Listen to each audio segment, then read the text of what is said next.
Hello guys, so welcome back to my channel. I would like to apologize for not making a video for quite some times because yeah, I've been busy with my university stuff and also some yeah, it's Idil Fitri, so I'm celebrating Raya and so on. So by the way, I've missed you guys so much. It's good to see you guys again. And as you can see, this time around, our approach is a bit different than before. We're not going to use our old friend here, which is the board, because this chapter, which I'm going to go through, which is the periodic table, chapter 4, it's going to have a lot of reference to the periodic table, and it's quite challenging for me if I were to draw the periodic table, like actually draw it. So it's going to be a bit hard. So we're going to use this good note from my iPad, and if it's better or if it's not as good as the previous videos, we just give some comment. Maybe I can improve time to time. Anyhow, it's good to be back and it's good to see you guys. Hopefully this one helps. Okay, so just before we delve into the topic, I would like to point out there is a mistake that I unintentionally made in my previous videos. So if you can see, okay, so if you can see here, there's actually a mistake here. So it should be 12.8 gram of bromine. So basically, it should be to find the mole, it should be 12.8 gram divided by 80 gram per mole, which will give you a 0.16. And that is how it should be. The ratio would be 1 to 1. And the number of atom is also 1 to 1, which would give the empirical formula of KBr. Okay, so that's all. That's one mistake that I found. Thank you for the one who actually pointed out. So I didn't realize that the decimal point was a bit of a mistake. And also this, I basically miswritten that. So it should be gram per mole, or I could also write it as gram per mole. Okay, so those are the corrections that I have in the previous video. Okay, so now we're going to talk about chapter 4, periodic table of elements. So periodic table of element is basically the most important table in the whole chapter, in not the whole chapter, in whole chemistry. So it is where it is like a complex table, a compact table that places all the elements that basically scientists and people have found throughout the years as we lived. Okay, and whoever doesn't know, but I'm sure most of the chemistry student is well reversed and know that by a glance, you know that this is the periodic table. So this is our periodic table of element. So how we can see that the first element is hydrogen and the last element would be OG. Even I've forgotten what OG is, but yeah. So this is all the elements that we have at the moment. It could evolve and we could add it more in future. So just to make sure that you guys recap, just as a recap, as you guys might remember, the number of element in this periodic table is arranged by Henry Moseley. So I am not going to talk a lot about history because it's quite extensive and it's going to be boring if I'm going to talk about it. So just give it a go, give it a read. And yeah, just know things that are important. Like, for example, this guy did what, this guy found what. So the most important about Henry Moseley is that he is the one who arranged the elements in the periodic table according to the number of proton. Therefore, with that being said, hydrogen is the first element because it has one proton. Helium is the second one because it has two proton, and so on. So lithium has 3 proton, barium has 4, boron 5, carbon 6, nitrogen 7, oxygen 8, and so on. Okay, and this element, when it is becoming not becoming, as it is being an atom. Atom meaning that you have the same number of proton and electron. So if there is 8 proton in oxygen atom, so in an oxygen atom as well, there is 8 electron. This is when we're talking about atom. When we're talking about ion, that is when the number of proton and electron will change. So it depends on how. Is it going to release electron? Is it going to accept electron? It depends on how to achieve stable octet or duplet electron arrangement. So if, for example, oxygen, it is 8, right? So 2, 6. So in order to achieve stable octet electron arrangement, we need to add another 2 electron. Therefore, in that sense, it's going to be 2, 8. Electron is going to be 2, 8, which is electron going to be 10. But the proton is still 8. Therefore, there will be excess or electron exceed proton by 2. So you have 2 extra electron which give the oxide ion an O2 negative charge. This is in case you guys kind of like confused, you can just watch my previous video. We talk about this extensively. Okay, so just as an overall view of this periodic table, it is arranged according to the number of proton, and when it is being an atom, the number of proton and electron is the same. Okay, so next we're going to talk about what is the difference between group and period. Sorry, it's a bit loading. Okay, so the difference between group and period is quite simple. Group is going downward, so going down is group. From left to right is period. Okay, so going down is group, from left to right is period. So, for example, if I say beryllium, so beryllium is in group 2 and period 2. So basically, the period and group works as a coordinate. So period is like what we could say the x-axis, and group would we say as the y-axis if we're putting it as a graph. Okay, so for example, sodium. So sodium is in the first group and the third period. Okay, so those are the things that you need to remember. Group is going downward and period is from left to right. Okay, how can we know, for example, how can we know that what group is an element and what period would it be? Okay, for example, if we're talking about sodium. Okay, so sodium, as we can see here, let me clear this page. Okay, wait. Okay, as we can see here, okay. So as we can see here, sodium is in the first group and the third period. Because why is that? Okay, now, sodium has 11 proton.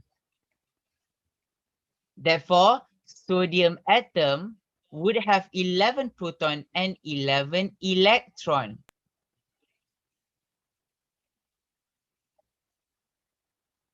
Therefore, 11 electron, if we were to arrange, it's going to be 2, 8, and 1. Okay, now, because the valence electron is a 1, therefore, it is in group 1. Okay, now, when we were to draw, it's going to be 2, 8,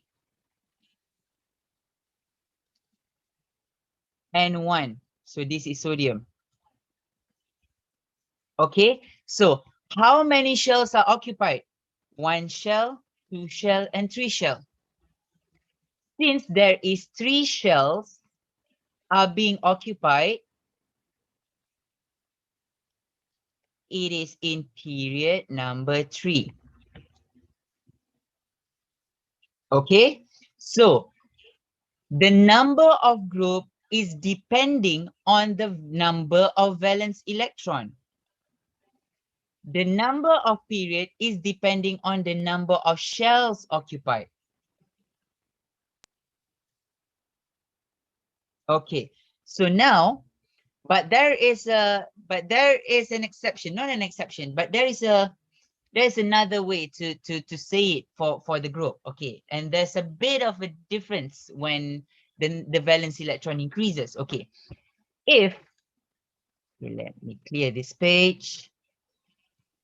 Okay, for example, if sodium and aluminium, okay, and for example, if I use sodium, next to sodium is magnesium. Okay, so this is atom, the 11th atom, or the 11th element in the periodic table. Magnesium is the 12th and aluminium is the 13th. Okay, so this is 281, this is 282, and this is 283. Okay, because the valence electron is 1, it is in group 1. Because the valence electron is 2, it is in group 2. But if the valence electron is 3 or more, we are going to add 10. So this is the most important thing. So now, because aluminium's valence electron is 3, so 3 plus 10 is 13. Therefore, it is in group 13. Understood? Therefore, if the valence electron is 1 or 2, take it as the number group. But if it is 3 or more, you add it by 10, and that would give you the number of group. For example, aluminium, the valence electron is 3, so 3 plus 10, 13, so it is in group 13. But what about the period? So 1 shell, 2 shell, 3 shell. So 3 shells occupied. 1 shell, 2 shell, 3 shell. So 3 shells occupied. 1, 2, 3. So again, 3 shells occupied. Therefore, these conclude that sodium, magnesium, and aluminium are all in the third period. Why? Because 3 shells are occupied. Okay? So because there's 3 shells that are occupied in sodium, magnesium, and aluminium, therefore all 3 of them are in the same period. Okay? So make sure you know the difference. Group is going down. It depends on the number of valence electron. If it's 1 or 2, the group is also 1 or 2.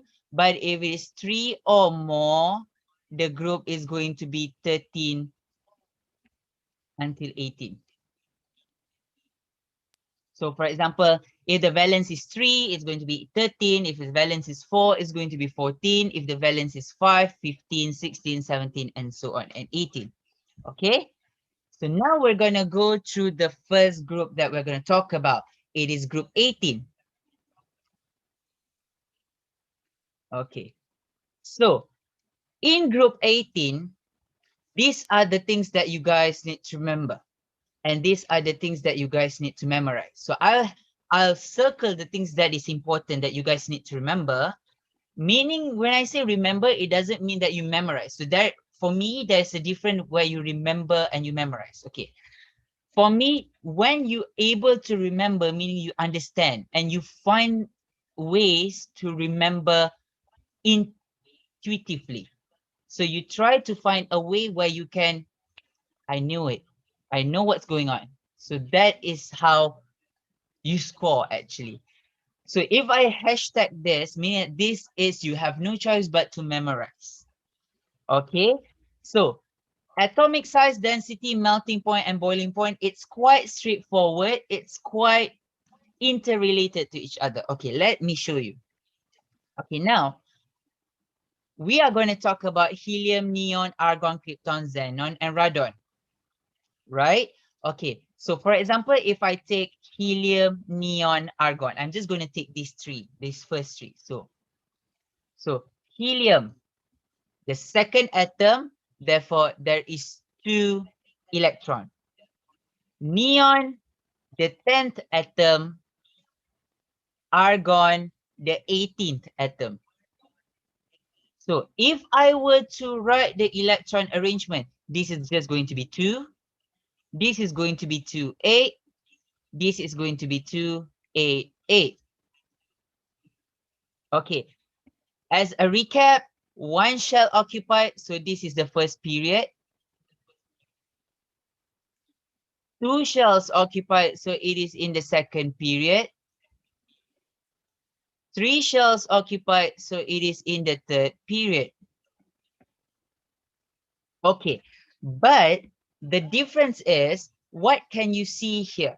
Helium, the first shell, there are already 2 electrons.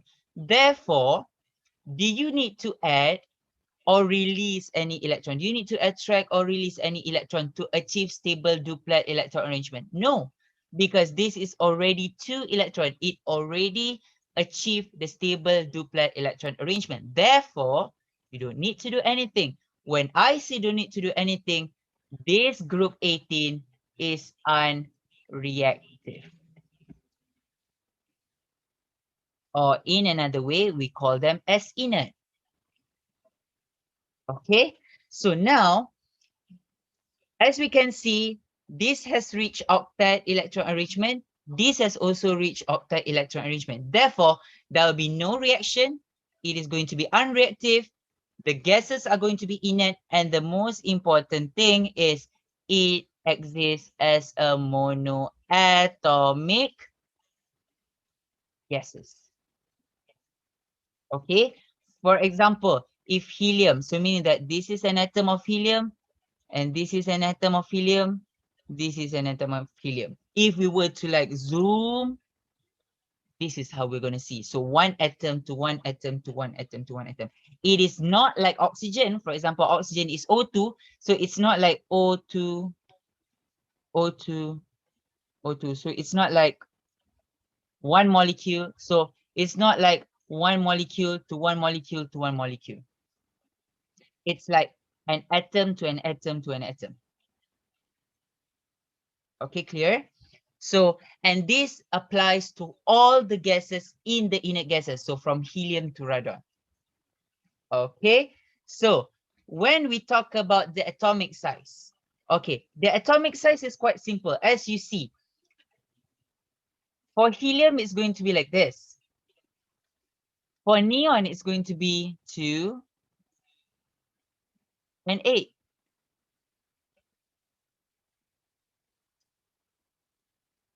For argon, it's going to add another shell, right? As we can see here. So this is 1 shell. So this is 1 shell. This has 2 shells, and this has 3 shells.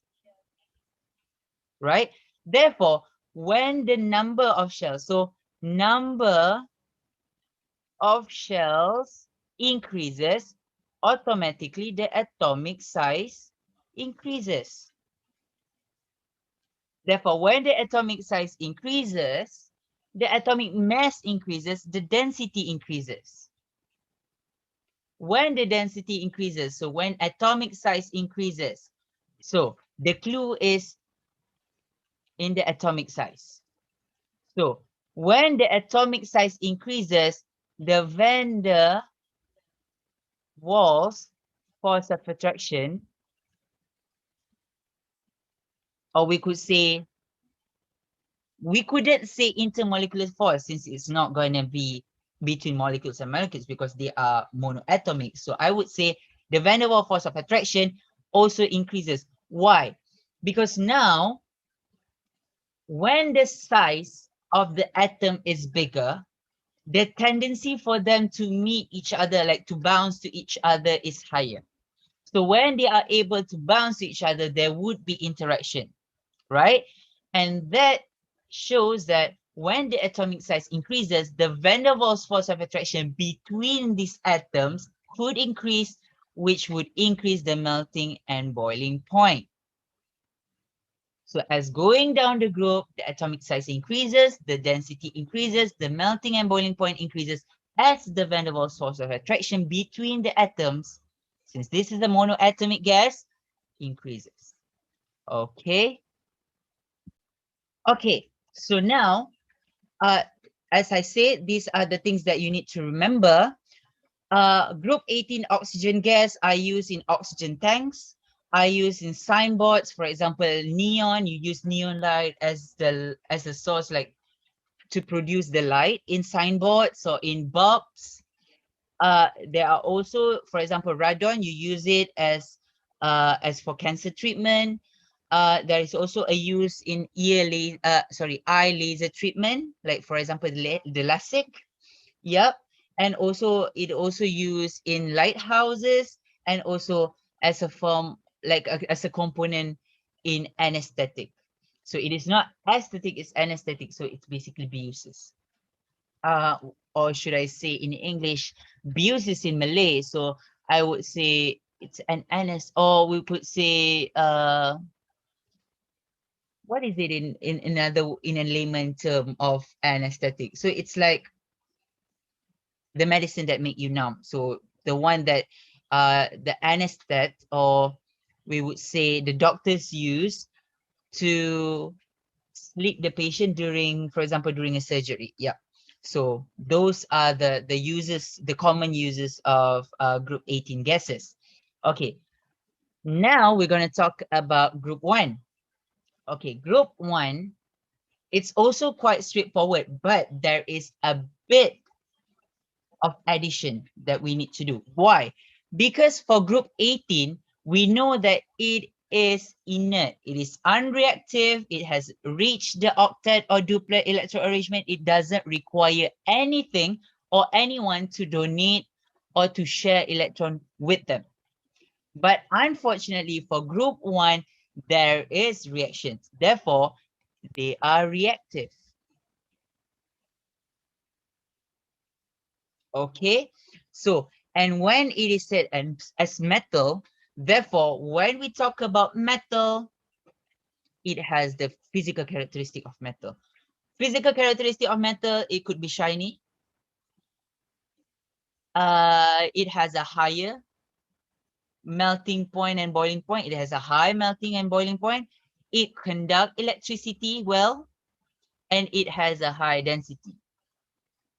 But as we go down the group, okay, as we go down the group, for example, okay, now I'm going to take lithium, sodium, and potassium. So if lithium, the electron arrangement would be 2-1. So this is lithium. Sodium is 2-8-1. Potassium is 2-8-8-1. So now, as a recap again, 2 shells occupied second period, 3 shells occupied third period, 4 shells occupied fourth period. Okay, but what can you see here? The number of shell increases, right? So number of shell increases, atomic size increases. When atomic size increases, density increases. Okay, but even though that I say metal has a high melting and boiling point, but going down the group, the melting and boiling point decreases. Okay, get this straight. Metals relatively has a high melting and boiling point.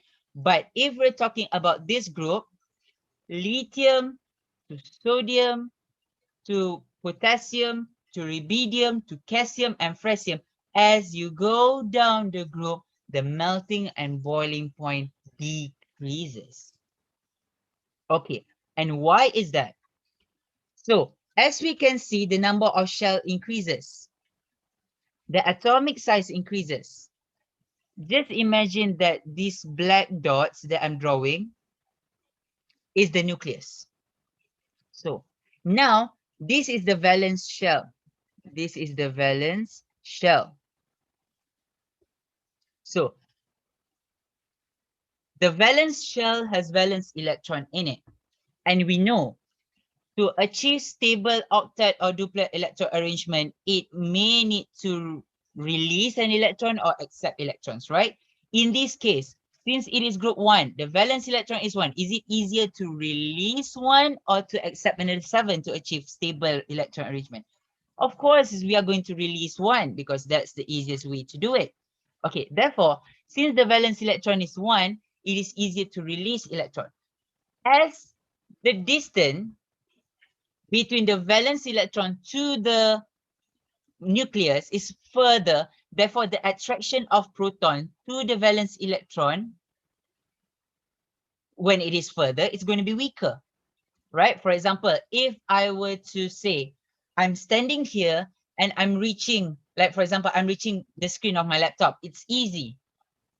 But for example, if I want to reach something that is behind my laptop, it's going to be harder.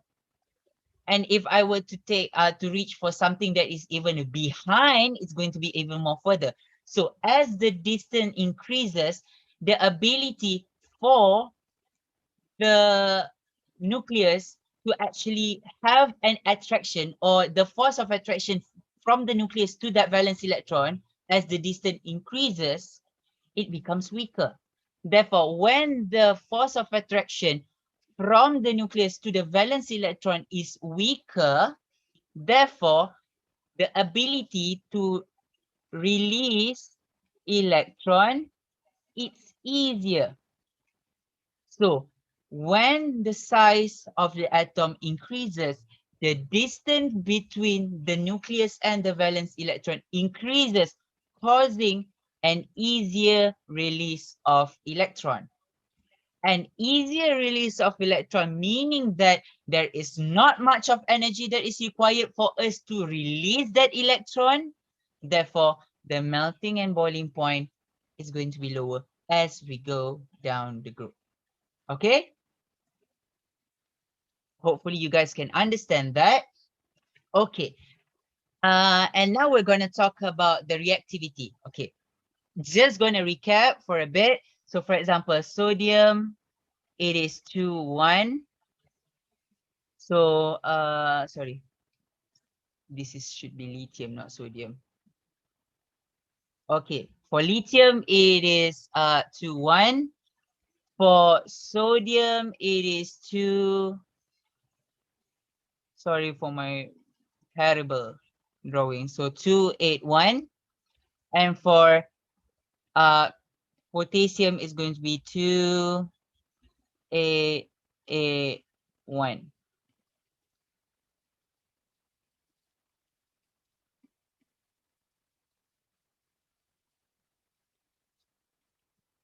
Okay. So 21, 281, and 2881. So as we see here, going down the group, lithium, sodium, potassium, size increases since the number of shell increases. So number of shell increases, size of atom increases, distance of nucleus and valence electron increases. Therefore, the force of attraction from the nucleus decreases, which causing the reactivity increases as release electron is easier. Okay, we're going to talk about reactivity more in the next slide. So, like I said, reactivity, right? So, going down the group, number of shell increases, the atomic size increases, the distance between the nucleus to the valence electron increases, causing the distance So the distance between the nucleus and the valence electron increases, causing it is easier to release the electron. Therefore, the reactivity increases as we go down the group, which will lead to an easier reaction. So therefore, what reaction do we usually have with this alkali metal? So which is with this group 1 metal. So usually what we're going to have is it's either reacted with water or reacted with acid. These are the common reaction that we usually do. So when we react with water, what would be the product? So as the name goes, as alkali metal, when an alkali metal react with water, it will produce an alkaline solution and hydrogen gas. Okay, when it react with acid, it will become salt and hydrogen gas. We're going to talk more about salt when we reach the topic. Okay, so let me give you an example. For example, if we have sodium, I reacted with water, that would give me NaOH plus H2. So 2 here and 2 here and 2 here. Okay, as a recap to balancing the balancing equation, 2 sodium, 4 hydrogen, 2 here and 2 here, and 2 oxygen. So it is balanced. Okay, so now this is the product when you are reacting an alkali metal with water. You will produce an NaOH, which is sodium hydroxide. Okay, now what if I reacted with acid? So if sodium react with, for example, HCl, hydrochloric acid, that would give me an ACl plus H2.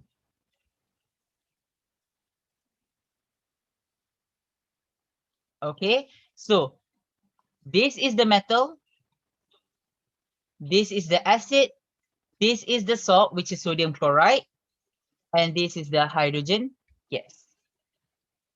And in all cases, when a metal, either from group 1, group 2, aluminium, if it reacts with an acid, the product is always salt and hydrogen gas, if it is metal. If it's metal oxide, it's in another case. If it's metal hydroxide, it's another case. Or if it's a metal carbonate, it's going to be another equation. So if alkali metal, which is metal from group 1, react with water, it will produce an hydroxide solution, which is, for example, if sodium, it will produce sodium hydroxide. If potassium, potassium hydroxide. If lithium, lithium hydroxide, and so on. And if when we talk about reactivity, how to prove it, the teachers in your school may not have the chance to actually do this in real life, since we're like under COVID and we are isolating ourselves and learning through online. I would say you could actually Google this what we call it, this the videos. That there are some good videos in the YouTube, or just imagine like this: since the reactivity increases, therefore as you go down the group, the reaction would be more vigorous. It will produce flame that is more bright. It's brighter than the one above. So if I were to react lithium and sodium, the sodium would produce a brighter light than lithium, make a louder sound, like a sizzling sound, louder than lithium, and it would be more vigorous. Like basically the reaction would be more fast. Like it's going to be faster. Okay, so that is all for group 1. Now we're going to talk about group 17.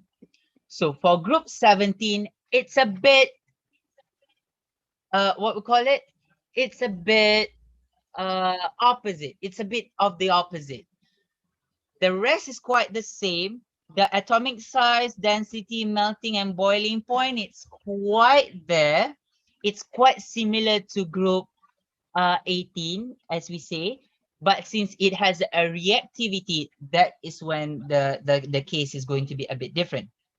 Okay, now group 17, we have fluorine, chlorine, bromine, iodine, astatine. I don't remember what is TS for, because when I learned, mostly we learn, I did my research and stuff.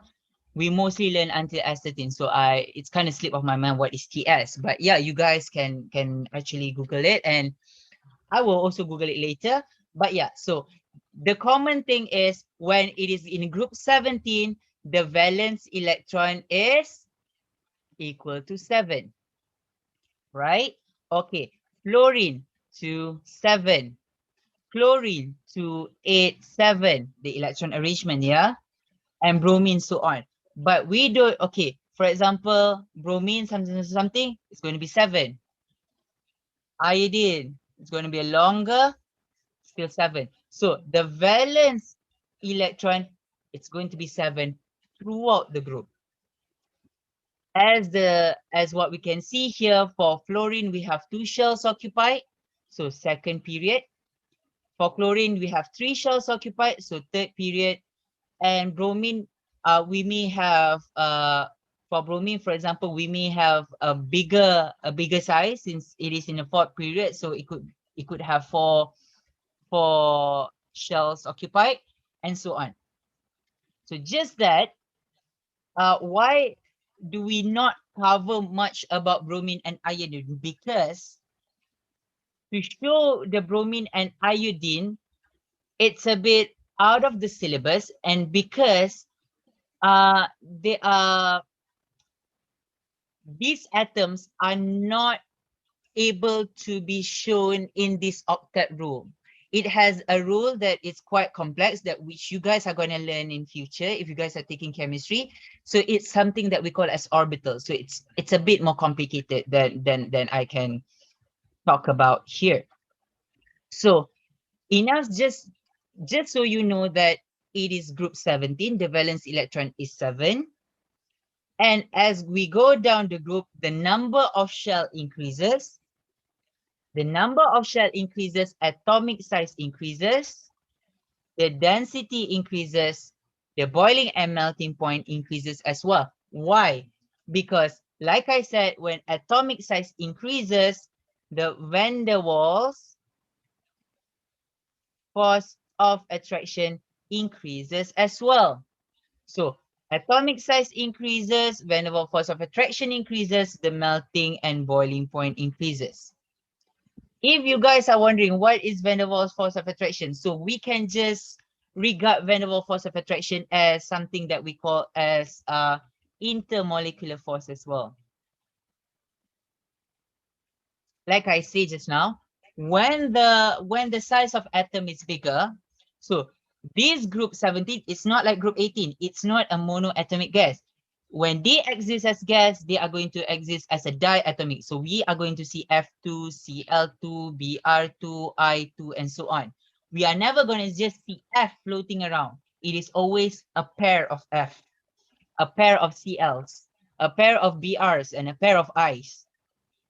Okay, so when they are being a pair, I and I being covalently bonded together, this is basically a molecule of iodine gas, for example. So it is a molecule. And between one molecule of iodine to another molecule of iodine, there would be an interaction. And that interaction is what we call as van der Waals force of attraction. Therefore, the bigger the size, the more interaction that it could have, since it's bigger, right? There's more space to bounce around, to collide, to meet each other, to bump to each other, right? So therefore, the atomic size increases, van der Waals increases, the melting and boiling point also increases. Since, why? Because when there's more interaction, therefore there is more attraction to each other. So when there is more attraction to each other, you need more energy to actually break not the bond between the I in the molecule, but between a molecule and a molecule. For example, if imagine that my pen is like the interaction. It's not a covalent bond, it's not an ionic bond, but just imagine this is like the interaction between. So to make this into two different molecules, you need an energy to cut it, to cut the ally, to cut the interaction. Therefore, if it is bigger, therefore the interaction is closer because the space between the molecule are going to diminish. Therefore, when the interaction it's like closer to each other, to cut it, it's even harder. Then, for example, if fluorine is like small and small, so there's an ample space in between to actually cut it. So there's more ways, or there's higher ability or lesser energy that is required to overcome the interaction between this molecule. So the baseline is going down the group, atomic size increases, van der Waals force of attraction increases, melting and boiling point increases.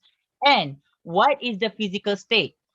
As we go down the group, the atom, or we could say the molecule or the elements of this halogen, as we go down the group, it starts with gas. So it is always a fluoride gas, a fluorine gas. Chlorine can also exist as gas and as liquid. As we go down, it becomes less gaseous. So basically, it's going to be gas to liquid and then to solid. So as we go down the group, it becomes less gaseous. It becomes lesser liquidy. It is approaching to solid. So as we go down the group, it starts with gas to liquid to solid. So we would say astatine and TS, these mainly existed in solid state, while iodine, bromine, and chlorine would be in liquid. Chlorine and fluorine could also be seen as a gaseous form. Okay, so we are going to talk about reactivity now. Okay, like we have talked about reactivity for group 1. So it's quite the same thing, but it, like I said, it's a bit of the opposite. So now, fluorine, we have we have 9 electrons. So it is, let me draw. So 2,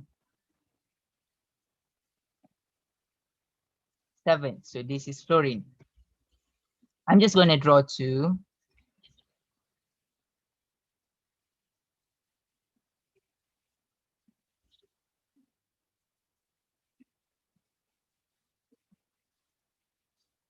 Okay.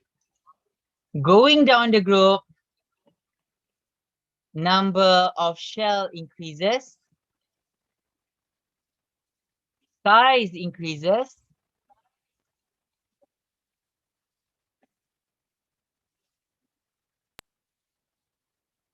what is the arrow show? Yes, the distance between the valence and nucleus increases.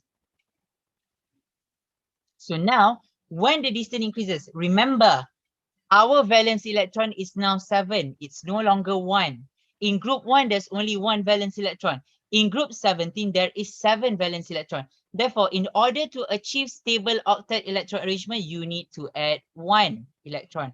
So you need to find an electron somewhere out there to pull the electron and put it in the shell. So now you need to find something, you need to find an electron to put it into the shell. Now, when the distance is further, is it easier or harder to pull something outside to go inside? So just imagine, if I were to pull this laptop nearer, it's going to be easy. If I'm going to pull something that is behind my laptop, I could do it, but it's a bit hard. If I were to pull something that is beyond that, it's going to be harder and harder and harder. Therefore, since the distance between valence and the nucleus increases, therefore, the tendency to attract electron reduce. Because it's further, it's harder to pull an electron. Therefore, when it is harder to pull an electron, the reactivity decreases. So when the reactivity decreases, fluorine would have a better reaction or a quicker reaction compared to chlorine and compared to bromine and compared to iodine. So as going down the group, the size increases, the distance between valence electron and the nucleus increases. Therefore, the force of attraction between the nucleus and the valence electron reduce because of the distance. Therefore, the tendency to attract an electron, because in group 1, we're talking about to release the electron. So because it's far, it's easier to be thrown away. But now the case is because it is far, it is harder to be pulled. So when it is harder to be pulled, the tendency to attract an electron is harder, it reduces, therefore the reactivity reduces as we go down the group. Okay, therefore, what are the reactions? What are the reactions for group 18? Okay, so basically we are going to react it with water. Second, we are going to react it with an alkaline solution. And also we can react it with metal. Okay, so let me show you. If we react, for example, Cl2 with H2O, these are going to give us HCl plus HOCl. Okay, done. Auto balance.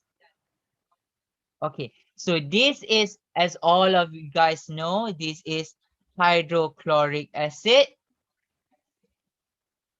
This is hypochlorous acid.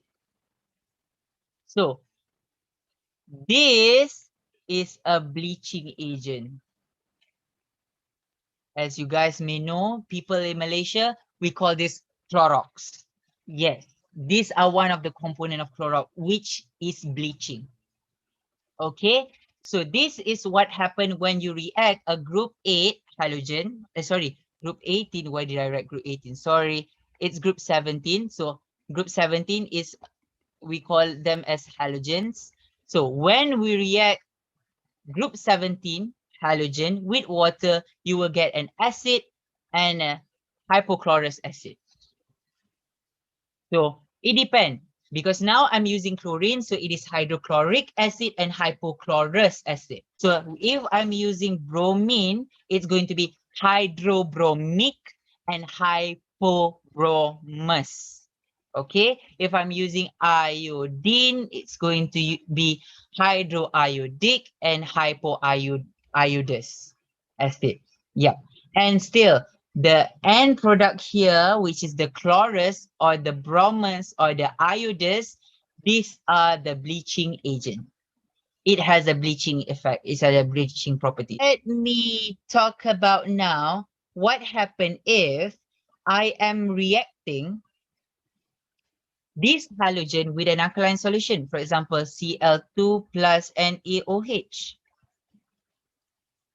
So what would that be? So it would give you NaCl plus NaO. How are we going to do this? NaOCl.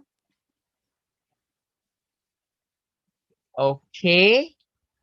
Okay, a bit confusing there. And also plus H2. Okay. But then what are the names? So we know that this is chlorine. This is sodium hydroxide. This is sodium chloride. This is sodium chlorate. So this is sodium chloride. This is sodium chlorate. Be mindful of the spelling. So this is sodium chloride. This is sodium chlorate. The difference is there is an 8, which shows there is an oxygen. There is no 8, there is an I, meaning there is just a chloride.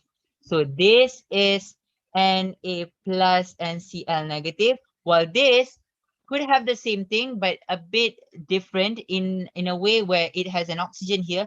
So oxygen shows that it is an oxide. So in a way, it gives the 8 suffix there. Okay, so that is what we're having here. So sodium chloride and sodium chlorate. And not to forget hydrogen gas. Okay, so now is this balanced? Not yet. So we put it here too. So how is that gonna be? So now this is how an example of equation where you got stuck and you are like, is this correct? Is this like, have I balanced it? So recheck. So there is an ACl. So one Na here and one Cl here, but there is two Na here, right? So one Na is taken here and another one is here. So therefore, the sodium are balanced. The sodiums are balanced. Cl2, one Cl here and another one here. Two hydrogen. Yes, there is two hydrogen here. Because hydrogen gas must be H2. It couldn't just be a H. Therefore, in order there, so there is two oxygen. Therefore, this consists of only one oxygen. So in sodium chlorate, there's only one oxygen. So there is just NaOCl. Where is the other oxygen? Therefore, it is here. So in a way, what I'm saying is, when you got confused, rebalance the equation and you will see that the right one, this is not hydrogen gas, but it is water.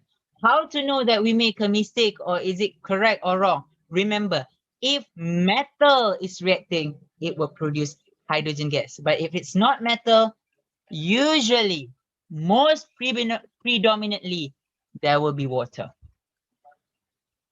Okay, now, so now, is this balanced? Yes, so two sodium. So two sodium here. That's two Cls. There is two oxygens and two hydrogens. So it is balanced. Two Cl, two Na, two oxygen, and two hydrogen. Okay, got it? Now we go to what if there is a reaction with metal? So for example, if Na react with Cl2, what would it be? It would give you NaCl. So is there going to be a hydrogen gas? No. Why? Logically speaking, this is just halogen. There is no this is just halogen. So it's just Cl. There is no source of hydrogen. So there wouldn't be any. So when a metal react with halogen, it would just become a metal halide. So this is an example of a metal halide, which is a sodium chloride. Okay, we balance it up like this. Done. Okay. Now we're going to talk about the second last. So it is about period 3. Like I said, the number of period depend on the number of shells. Okay, so sodium. Okay, we're going to write like this. Sodium, magnesium, aluminium, silicon, phosphorus, sulfur, chlorine, argon. So 281, 282, 283, and so on. So here is 288. Do you realize that 3 shells, until here is still 3 shells?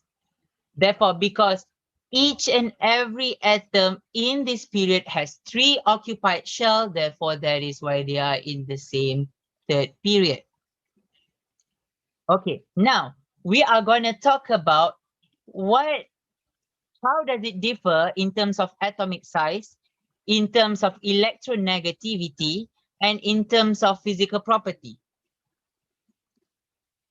Okay, I'm going to start from below, from the physical property.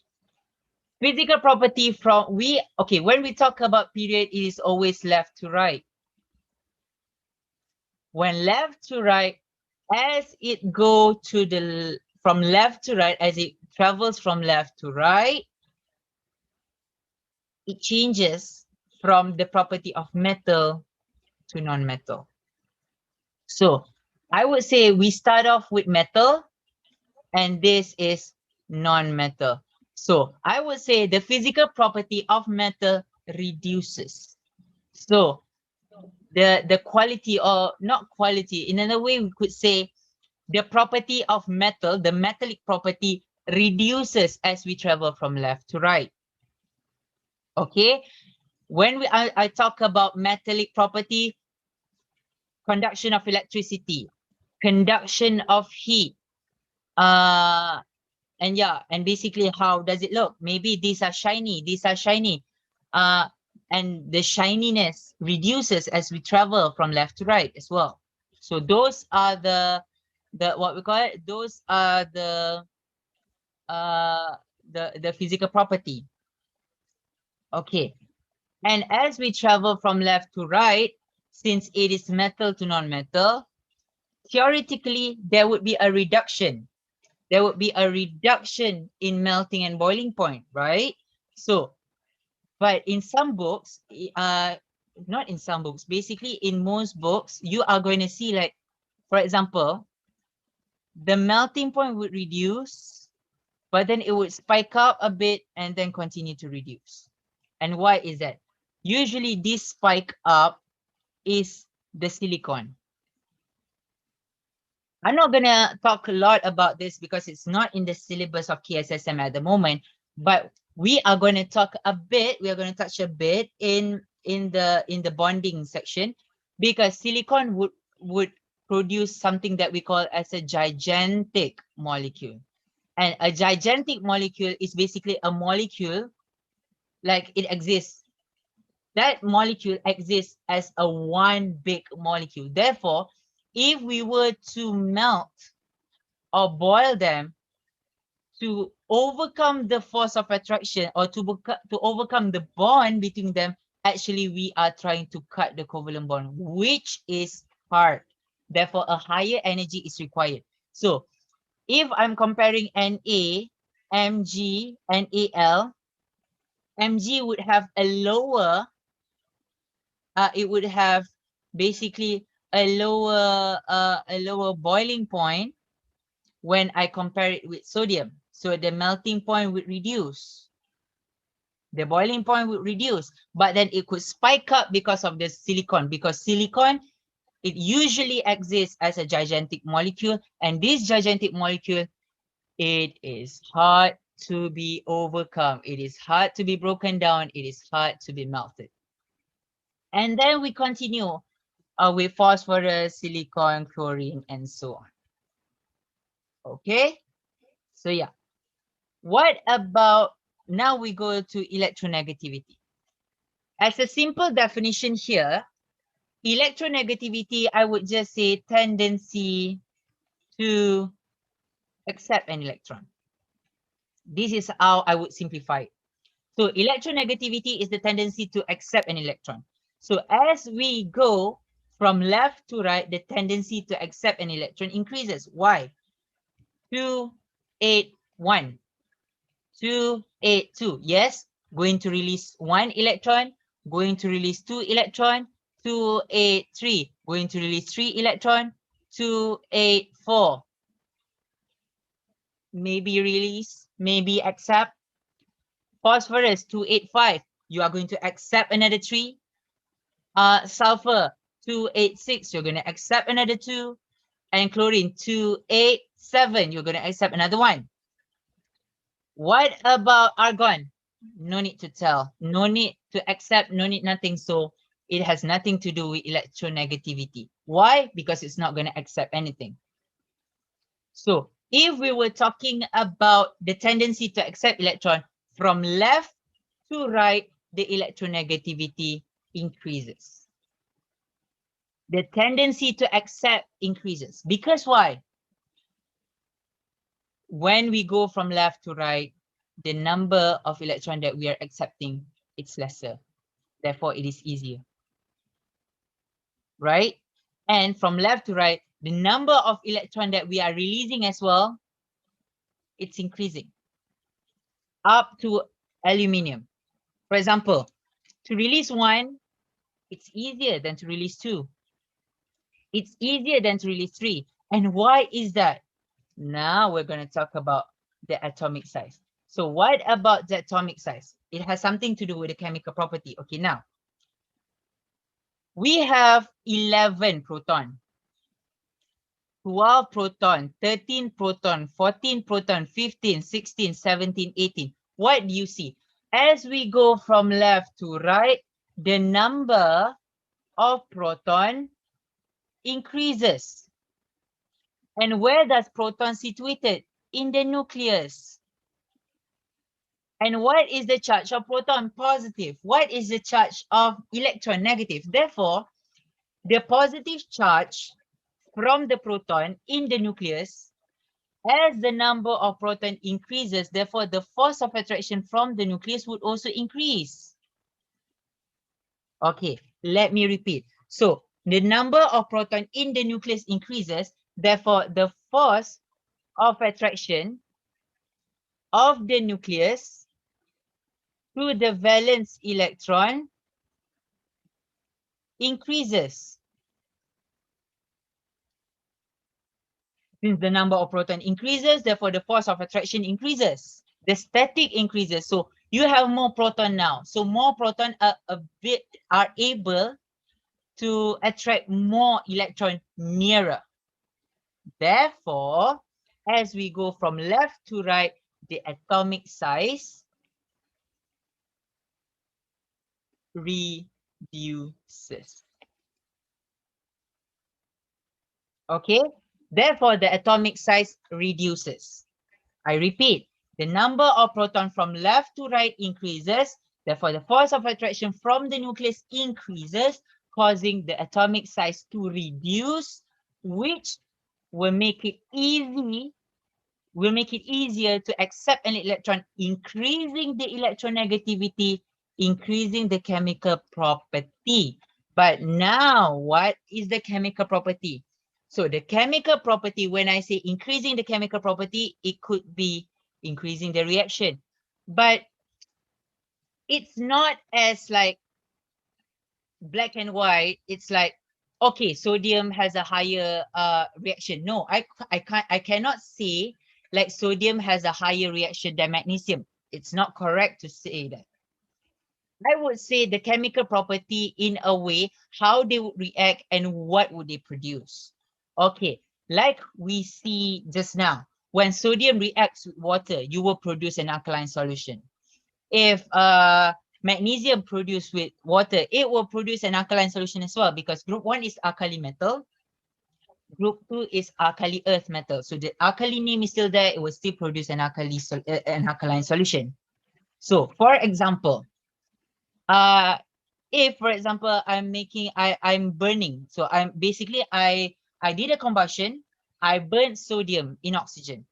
Well, combustion, you require oxygen, 3 things: heat, fuel, and oxygen. So in this time, the fuel or the burning stuff is the sodium. So if basically I am combusting sodium, so it will become sodium oxide, magnesium oxide, aluminum oxide, silicon oxide, phosphorus oxide, sulfur oxide, sometimes sulfur dioxide, sometimes sulfur trioxide, or Cl. It could be, yeah, it could be even more. But then when we say that, or for example, if oxygen is it's a bit tricky, because the reaction is also quite hard when you're to burn. For example, if I react it with water. So if I react sodium with water, it will produce a sodium hydroxide, magnesium hydroxide, aluminum hydroxide, silicon, it could be something silicon oxide or oxide, and phosphorus. So do not be confused, and we don't have to actually know what are the products as much, but the baseline is as we go from left to right, it is from alkaline towards acid. So that is why if this react with water, if sodium react with water, you will be able to produce sodium hydroxide, which is an alkali. But if Cl reacts with water, it will produce HCl, which is an acid. Okay, so from left to right, the chemical property, from left to right, it becomes less alkaline, more acidic. But pay attention on aluminium. So aluminium is something that we call as amphoteric. And what is amphoteric? Amphoteric is a substance where it can be either acid or alkaline. So if an amphoteric solution, for example, aluminium oxide, or not solution,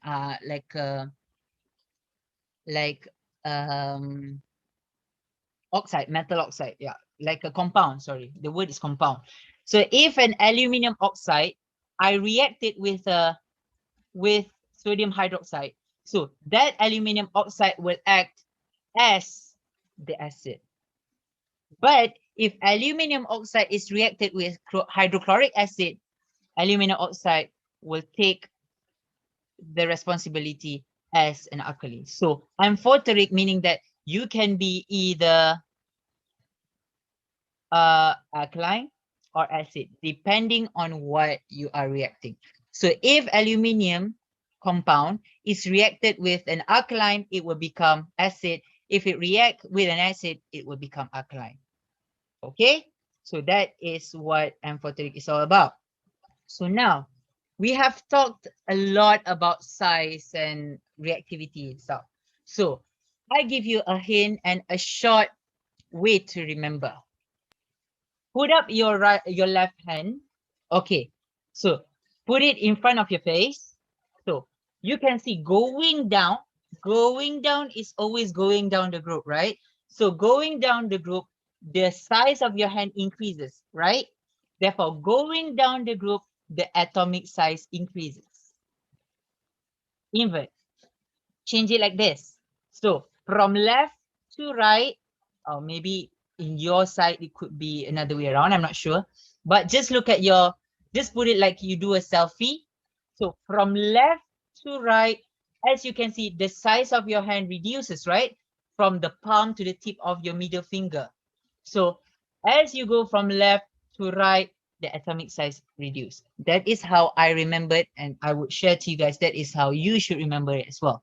So going down the group, the size increases. Across the period from left to right, the size reduces.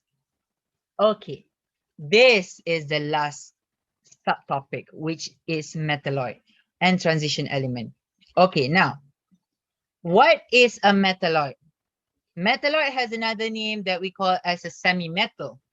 What is a semi-metal? So basically, it is a non-metal solid or element, but have a metal characteristic.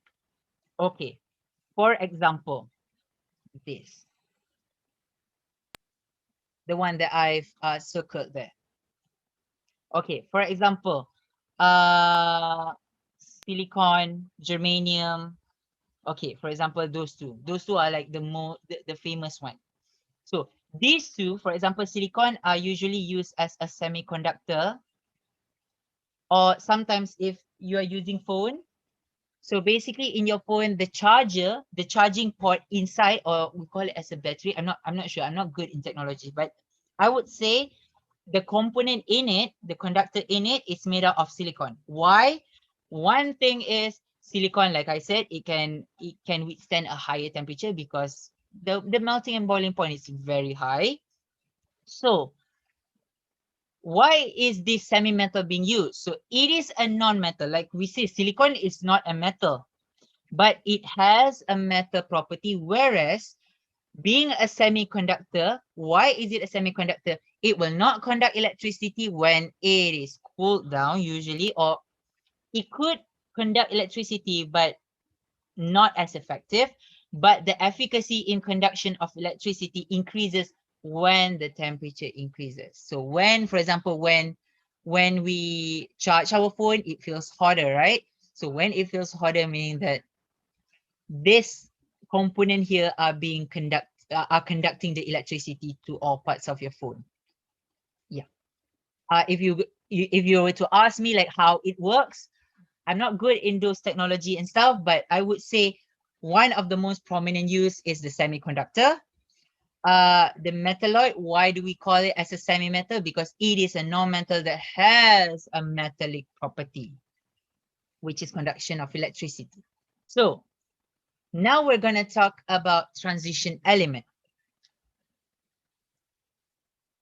Okay, transition element.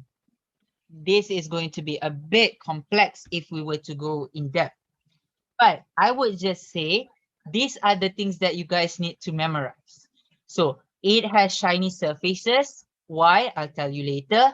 It is stronger than metals in group 1 and 2 because metal in group 1 and 2 are malleable. You can shape them if it is not oxidized. Okay? But for this, it is harder. That is why, for example, ferrum is iron. You use iron as what we call it, as a material to build bridges, to build houses. So because they have a property which is stronger and they are more not compact in a way, but the structure or the property of this iron, it is stronger. Okay, it has a high density since it is a mixture of metals. I would say there is ferrum, there is copper, for example, and it has a high melting and boiling point as well. Okay, these are the common features of transition element. But why is it called as transition element? Okay, if I'm going to talk in depth, it's going to be a bit of the complex and the advanced part, which is not in the syllabus. But what I would say is the transition element, meaning that the electron can change from one shell to another. So basically the electron will jump from one shell to another shell. And these changes of place, the transitioning of the electron would cause all of this. Okay, so now this is why it is shiny and it has various color. I give you an example. Cu2 plus is blue in color. Copper 2 ion is blue. Fe2 plus is green. Fe3 plus is brown. So you see, what is this 2 plus? It's the charge. Some of you guys may say it's a charge, but now the right way of calling these charges are oxidation number.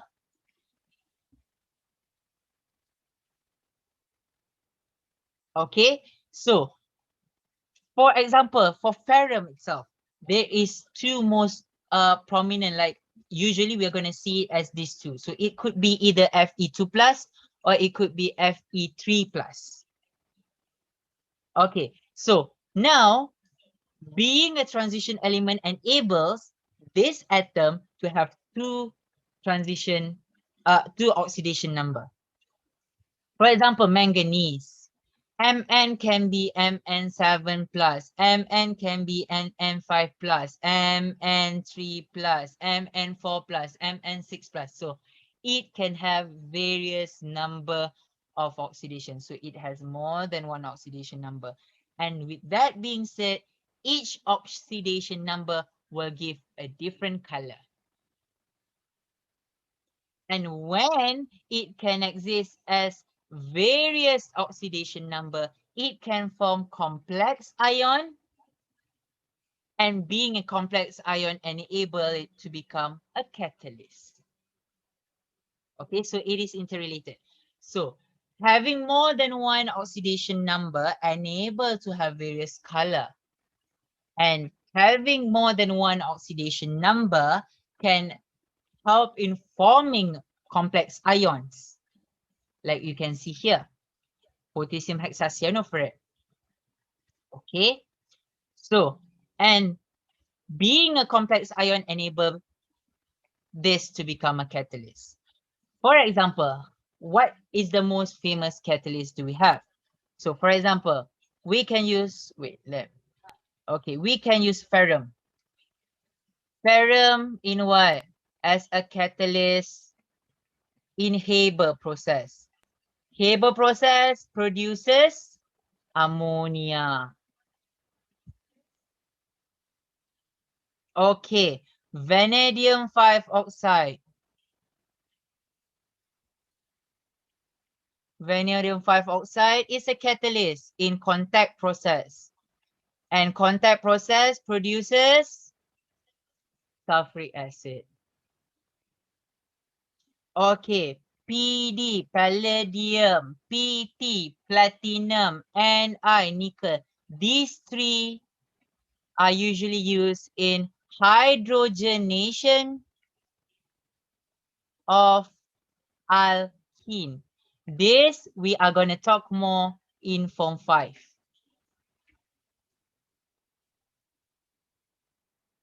Okay, so these are a few examples of transition element being a catalyst. Okay, so therefore, we have come to an end of the topic. That is why usually the use of these transition elements mostly as colored windows, since it has various color. It can be used in building structures. It could be like before we build a house, sometimes you can see like they are creating like the shape or the how would I say? I wouldn't say the skeleton of the house, but yeah, it's like before you put up the bricks, you basically make sure that there is a foundation. Yes, the word is foundation. So to create the foundation before you build a building. Okay, and it is also being used in paint since it has a few colors. Okay, so hopefully I've given a clear presentation and a clear understanding. If there's anything that you would like to comment about, maybe I thought I said something that maybe slip out of my mind or anything, I apologize, and stay tuned for another video, because it turns out to be I'm a bit free now, so I am going to vigorously create videos so that you guys are not going to wait as long as before. By the way, thank you for joining again, and hopefully you guys enjoyed the video, and see you guys later.